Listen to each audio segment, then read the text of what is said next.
Cerita berlanjut saat Tesun meminta Yan Lai untuk mendekatinya. Di situ ia memerintahkan Yan Lai untuk menyerang dirinya dengan jurus cakran beracunnya. Awalnya hal itu ditolak Yan Lai karena Tesun adalah ayah angkat Mochi. Tapi setelah Tesun terus memaksa, akhirnya Yan Lai pun mau melakukannya. Saat jurus dilancarkan, Tesun segera menyerang balik Yan Lai. Hal itu dilakukan jika nanti nenek emas kalah, maka tidak ada yang menolongnya. Dengan tertatih-tatih, Yan Lai mengatakan kepada Tesun bahwa Mochi sudah meninggal. Hal itu terjadi 6 tahun yang lalu saat Mochi tak sengaja terjatuh dari tebing. Tesun sendiri tak mampu lagi menahan tangisnya mendengar kematian anak angkatnya tersebut.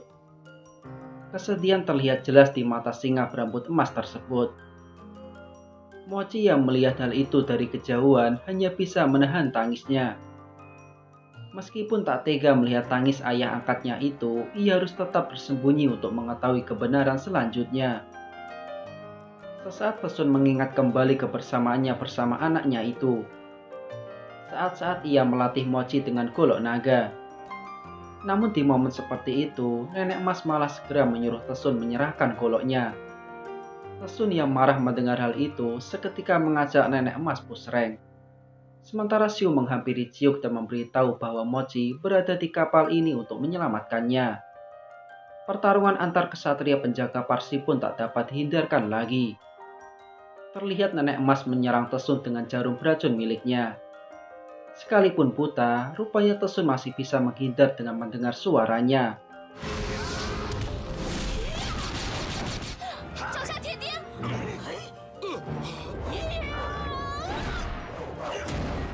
Hingga saat Yan akan terkena jarum, seketika Mochi muncul menyelamatkannya.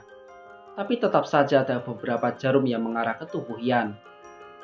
Tesun yang menyadari hal itu kembali berterima kasih kepada Mochi karena telah menyelamatkannya lagi. Tak berlangsung lama, muncul 3 orang kesatria yang mengaku membawa api suci Parsi. Rupanya mereka dari sekte Parsi yang berada di Persia. Di situ mereka bertiga menyuruh Tesun dan Nenek Emas berlutut di hadapan mereka. Nenek Emas mengaku bukan anggota Parsi lagi dan malah menertawai mereka. Merasa telah dilecehkan, akhirnya terjadilah pertarungan antar mereka berempat. Lagi-lagi si nenek menggunakan jarum beracunnya saat bertarung.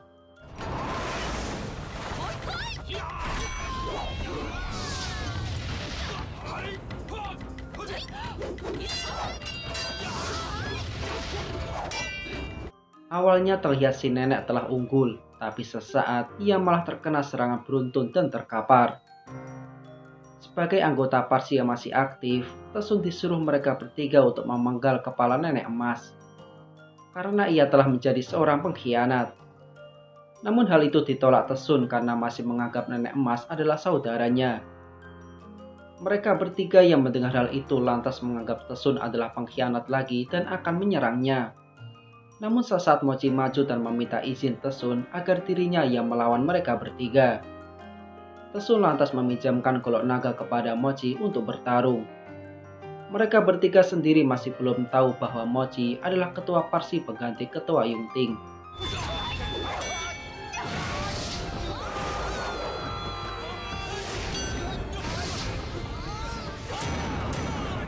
Di sini kita akan melihat kehebatan tandingan pedang langit tersebut. Merasa terdesak, akhirnya mereka bertiga menggabungkan pedangnya untuk melawan Mochi. Seketika pedang-pedang itu pun menjadi seperti ular yang terus mematuk Mochi. Hingga saat adu kekuatan antara golok naga dan pedang mereka terjadi, muncul Ciumei yang menarik pedang langit dan hendak menyerang. Tapi segera hal tersebut digagalkan oleh salah satu dari mereka. Dalam keadaan terdesak, Mochi dan Ciumei lantas menggunakan gabungan serangan pedang langit dan golok naga. Seketika mereka bertiga pun mencelat. Setelah pertarungan itu, mereka berempat pun mencari tempat aman. Tapi sebelum itu, Yan Lai disuruh mengobati nenek emas. Merasa telah dikhianati Yan Lai, nenek emas pun justru malah menyerang Yan Lai. Mochi yang melihat hal tersebut marah kepada nenek tak tahu diri itu. Tapi segera saja nenek emas meninggalkan mereka semua. Akhirnya Tesunlah yang membawa Yan Lai. Sesampainya di dermaga, rupanya kapal milik mereka telah dibajak pasukan Parsia. Tesun lantas mengajak Yanlei dan Ciumei untuk ke gubuknya, sementara Mochi akan menyelamatkan Xiu dan Ciuk. Rupanya mereka berdua berhasil mengendap-endap keluar. Segera saja Mochi menarik keduanya. Melihat Ciuk dalam kondisi dirantai, Mochi lantas menggunakan kekuatannya untuk melepaskannya. Sesampainya di gubuk, mereka dikagetkan dengan Yanlei yang mengigau diserang nenek emas. Mochi yang melihat Ciumei kedinginan lantas memberikan mantelnya. Ciuk yang melihat hal tersebut merasa cemburu dan pergi. Ia berkata kepada Mochi, tak mau satu atap dengan orang yang telah membuat gurunya meninggal. Ciumei yang melihat hal itu menduga bahwa Ciuk tengah cemburu dengannya dan Mochi. Merasa tak terima, Ciuk lantas menyerang Ciumei. Segera saja hal itu dicegah oleh Mochi. Saat berhasil menenangkan Ciuk dan kembali menolong Ciumei, lagi-lagi Ciuk menyerangnya. Tapi kali ini ia berusaha membuat cemburu Ciumei. Seketika terjadilah keributan antar wanita yang mencintai Mochi. Mereka berdua lantas saling melempar damen sembari terus cekcok. Sampai-sampai Yanlei yang tengah terluka pun tertutup damen tersebut. Tesun yang mendengar hal itu pun hanya bisa tertawa. Ia memuji Mochi karena dicintai banyak gadis. Xiu yang mencoba melerai pun malah terkena lemparan damen. Ia lantas meminta Tesun untuk melerainya. Tapi hal itu ditolak karena sekalipun ia jago kungfu, kalau wanita sudah adu mulut ia menjadi ciut nyalinya. Akhirnya Mochi pun berhasil memisahkan keduanya. Ciuk sendiri hanya bisa menahan cemburu saat melihat Mochi tengah mengobati Ciumei. Di saat inilah, Mochi mulai mendekati Tesun dan mengingat masa lalu mereka. Dengan berlinang air mata, Mochi lantas berlutut di hadapan Tesun dan mengaku sebagai Mochi. Awalnya Tesun tak percaya karena ia mendengar dari Yanlei kalau Mochi telah meninggal. Tapi setelah Mochi menirukan kata-kata Tesun saat melatihnya, seketika Tesun teringat masa lalunya dengan Mochi. Hal itu pun diperkuat oleh Ciumei bahwa orang di depannya adalah Mochi anak angkatnya. Seketika tangis pun pecah di antara mereka berdua.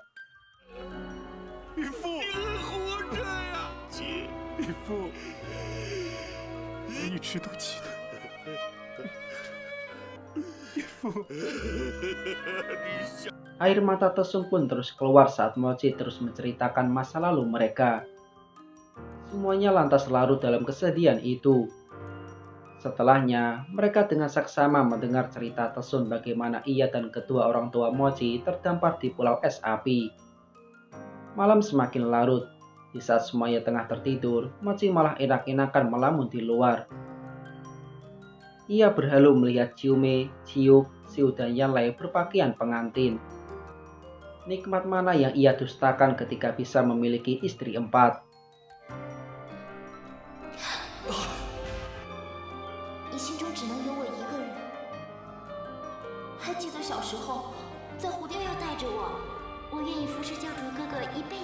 Namun di tengah kehaluan itu, ia terbangun saat mendengar Yanlei tengah mengigau.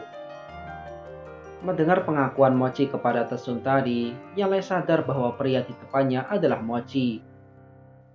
Di situ ia mengatakan sangat merindukan Mochi semenjak gigitannya membekas di tangannya. Ia bahkan rela melepaskan semua jurus cakran beracunnya agar bisa tampil cantik lagi. Hatinya benar-benar hancur saat mendengar Mochi jatuh dari tebing. Ia bahkan mengunjungi makam orang tua Mochi di Wudang agar bisa bertemu Mochi. Masa sih cewek kalau sudah sayang kayak gini? Sesaat Yanlei pun mencoba menghibur Mochi dengan lagu favoritnya. Dan seketika ia pun malah pingsan lagi.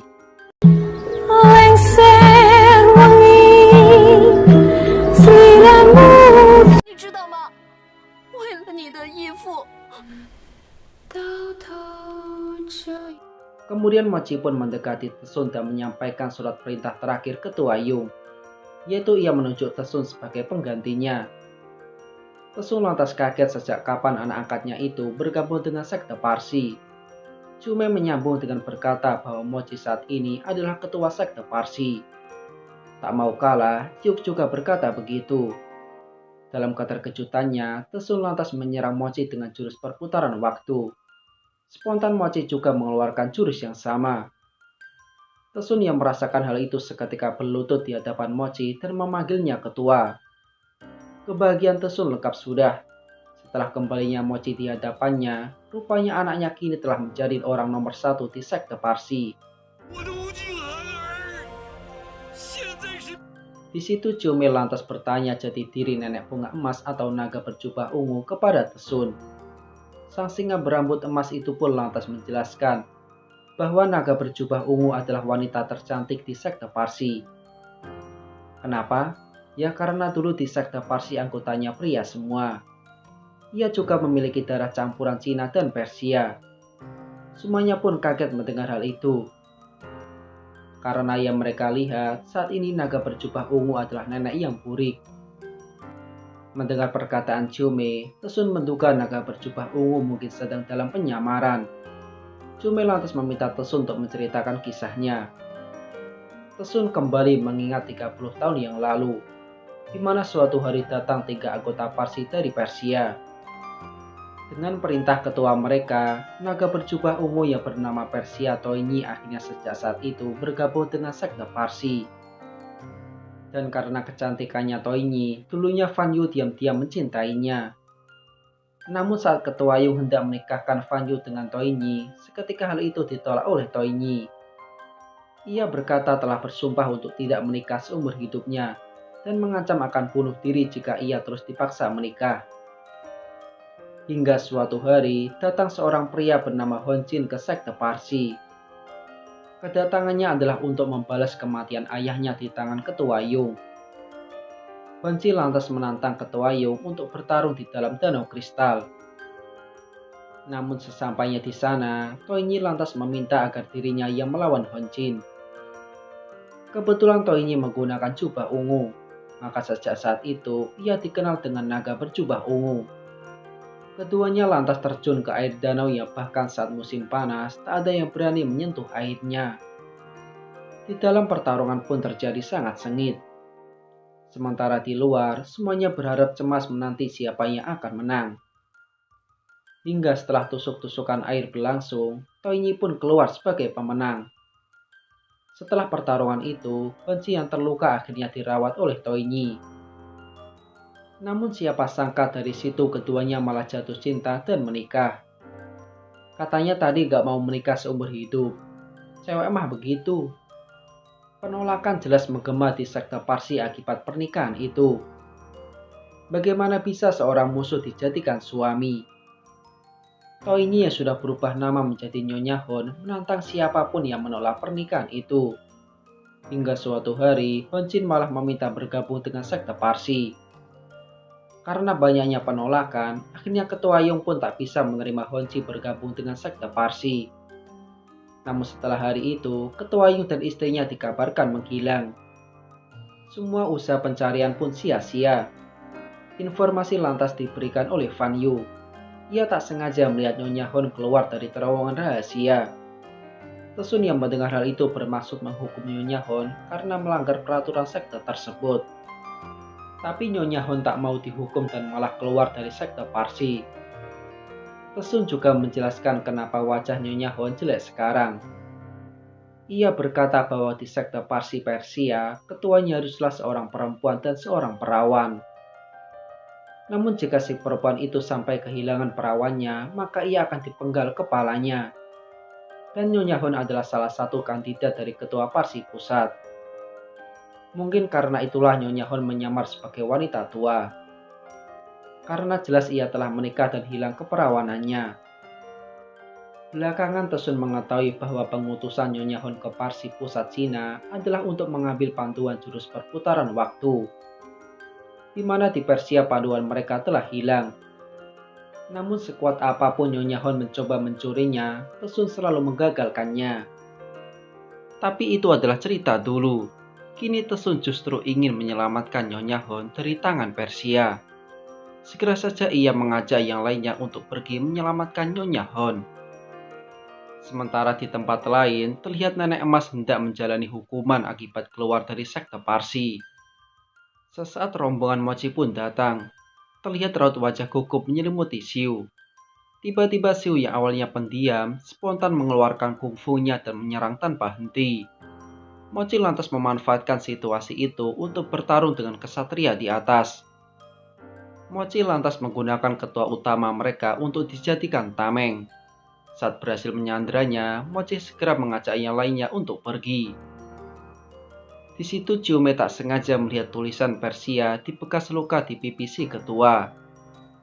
Ia lantas menyuruh Xiu untuk membacanya. Mochi yang mendengar tulisan yang dibaca Xiu seketika tak merasa asing dengan kata-kata itu.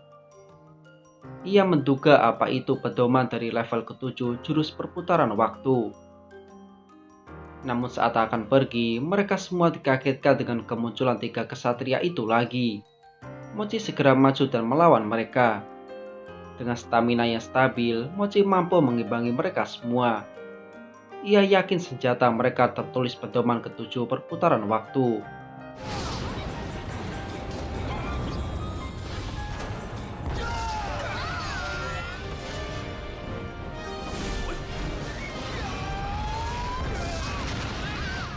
Setelah berhasil memukul mundur mereka, Mochi yang mendapat ilham dari kata-kata Xiu tadi segera mempraktekannya.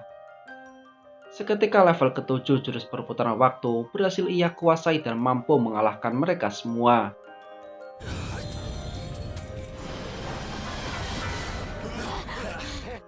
Setelah pertarungan itu, rombongan Mochi lantas membawa kembali si ketua ke dermaga.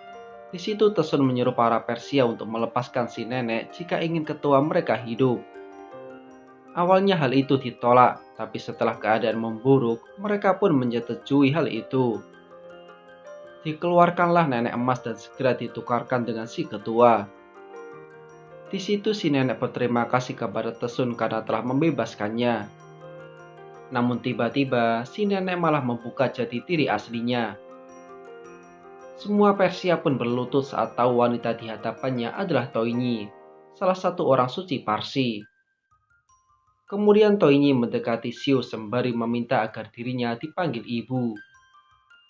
Bagai tersambar petir, Mochi kini tahu bahwa Xiu adalah anak Toinyi.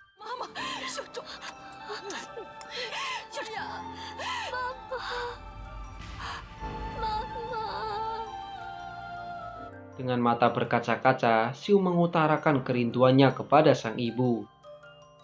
Toinyi juga meminta maaf karena telah membuat hidup Xiu menderita. Kemudian ia lantas mengajak Xiu untuk turun. Mochi yang melihat hal itu merasa kecewa kepada Xiu. Ternyata selama ini Xiu telah menipunya dan menjadikan dirinya sebagai alat untuk menyelamatkan ibunya. Dan bagaimanakah cerita selanjutnya? Simak terus alur ceritanya. Bye bye. 我只道你是个天真烂漫的小姑娘，